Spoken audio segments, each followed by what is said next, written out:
Welcome back to another episode of Rob Sports Center. Man, in this video right here, I'm going to use this video as a brief way to debunk a lot of the myths of saying that if you put certain people on certain teams, they still get the same results. Like if you guys have been familiar with what's been going on in the NBA community in terms of the LeBron James podcast talking about ring culture, and then you look at an episode of First Take where you had Stephen A. Gill, Tracy McGrady, I think it was Jay Wills, and they was on there talking about, the ring culture. And so Tracy McGrady made an ignorant statement, which I've heard Gill say the same thing, where he was saying that if you replace me with Kobe, we don't win 3 championships. And I said, no, because nothing is guaranteed, right? Because it was things that these guys that's as great as Kobe and Mike do to affect the game and not just one aspect.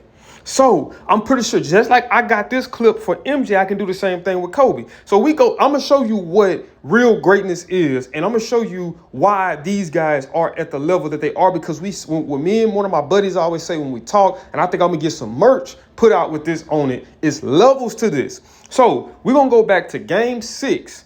I forgot exactly what year this is in the finals. Chicago versus the Utah Jazz. If Chicago wins this game, they cap off their second three-peat, right? If they lose, this game goes to a game 7 in Chicago, and it's kind of up for grabs. It's an elimination game for both parties. So you look at this very first play. They get the ball to Michael Jordan, matched up on Bryon Russell, and look at how he takes advantage of that. John Paxson came down, tried to swipe, tried to offer some help defense. It just wasn't enough. For whatever reason, I don't understand why you play Michael Jordan in a one-on-one isolation ball type of situation in a gotta-have-it moment that, we have to try to figure out some way to get the ball out of his hands. If anything, denying him the ball. Make that ball go somewhere else. You know what I mean? But they give him a one-on-one situation with Bryon Russell. He goes down and capitalizes on that, as well as not wasted time. No wasted dribble, no wasted dancing. It's straight to the point, precise execution, and he's able to execute on the offensive end.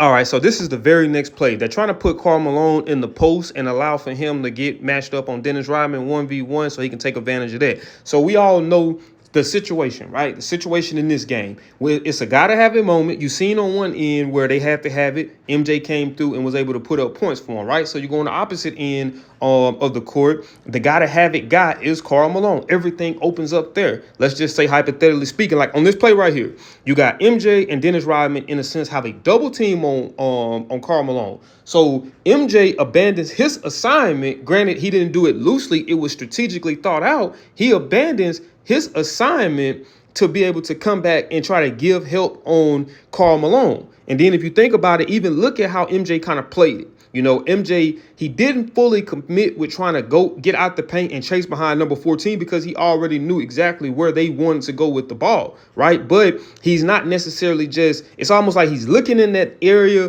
but he's not just keyed in. And I guess that's what probably threw John Paxson off. He was thinking like, okay, I'm just going to get the ball now since it's been cleared out. So MJ cheats on that. MJ sits and come back and gets a steal on Karl Malone, who had no idea that MJ was still behind him. I'm pretty sure in his mind, he was thinking that MJ carried number 14 out to the perimeter in the corner. So now even if it's either, okay, I got a one-on-one matchup with Rodman, or I'm trying to see if somebody's going to double team from where I can see it and have a kick out free shot somewhere. So on this play right here, MJ, cheats on it. He sees that John Paxson gets the ball to Karl Malone, and he comes and helps with Dennis Rodman and strips the ball away from Karl Malone. So this is just high level IQ for what? In ways like, okay, think about the situation. Like I say, it's a gotta have it. Who is the gotta have it guy? Karl Malone. He's that guy. When it's time for a play to be made, everything works around him, right? So MJ's anticipating that. So when MJ's paying attention to how they're trying to run this, they're trying to get him matched up in the post one-on-one with Dennis Rodman so they can try to take advantage of that,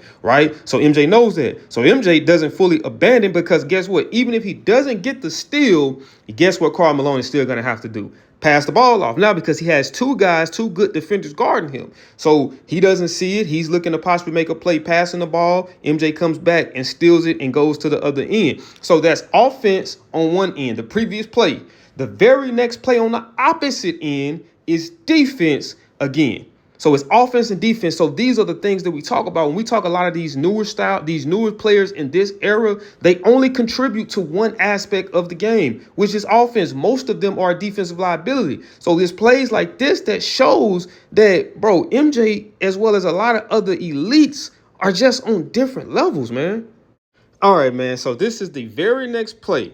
Like I say, this right here is an embodiment of championship effort, championship mentality, championship execution, even championship presentation championship what's the word I'm looking for? Preparation. Yeah, championship preparation. All right. So for him to be observant of the situation on the opposite end, just to play before with Karl Malone, knowing that they was trying to get Karl Malone matched up one-on-one and the guy to have the situation. He cheats underneath, gives help, double team, and is able to come up with a steal. So these are plays back to back. The first one, he affects the game on the offensive side, right? He comes back. The very next play affects the game on the defensive side, and right after the defensive side, he comes on the next end and puts the dagger in the heart of Utah Jazz. Sorry, Utah Jazz fans, if you're watching this, he came and put that dagger in the heart of you guys, right? So you come on the opposite end once again. He gets a favorable matchup. He's trying to dribble out as much clock as he can. He's trying to everybody else to spread it out,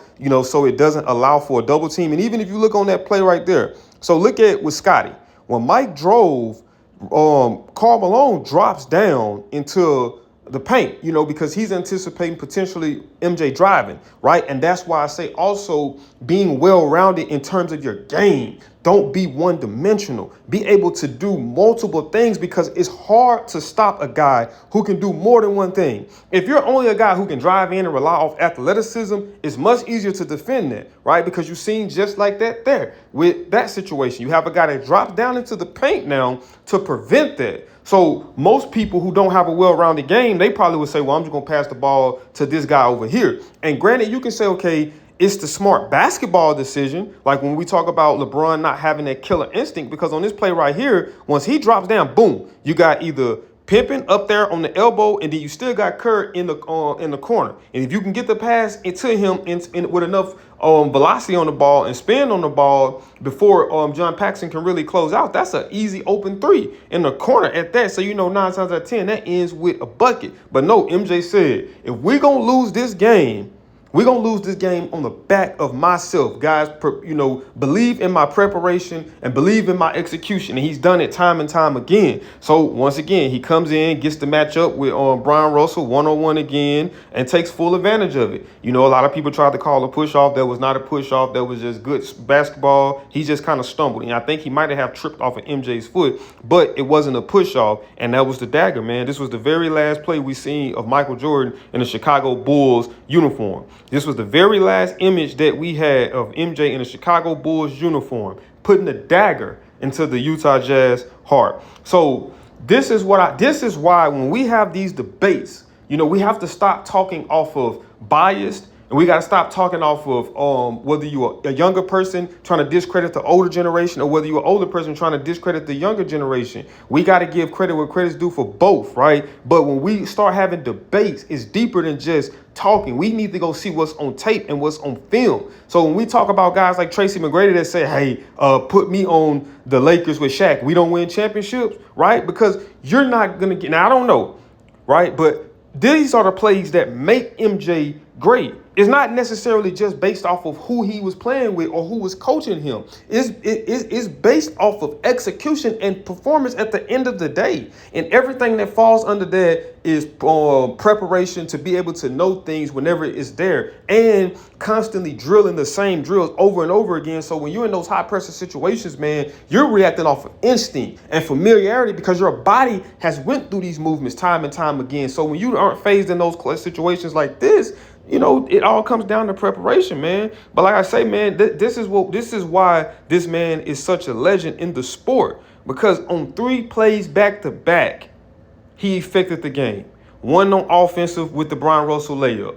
The second one on defense, making a steal, helping with help defense, but making a steal on Karl Malone, and then coming right back on the other end of the court, matched up on Bryon Russell, and, pretty much capitalizing it and putting that dagger in the Utah Jazz's heart, man. So you can't get me to believe that just because you got a guy who can score points, who was a pretty good scorer and pretty athletic, and think that it's going to transition putting him on a different team, because guess what? He doesn't have the work ethic. Guess what? He doesn't have the mentality of greatness to want to be dominant in all aspects, not just offensively, but defensively dominating as much as he can. So I call bull crap on that whenever we have those takes. But this is something I'm going to do in the future as well. And I'm going to go find things with Kobe and show you why it's really levels to this. And I'm going to show you why MJ has 6 rings and why Kobe have 5 rings and why a lot of these other guys don't have rings, and they go on interviews and podcasts trying to find ways to downplay these guys because y'all didn't have the same love, the same preparation, the same execution, right? And there's going to be excuses like, oh, he was riddled with injuries. And I mean, okay, I get that. Oh, the team wasn't the best. Well, we seen MJ have MVP performances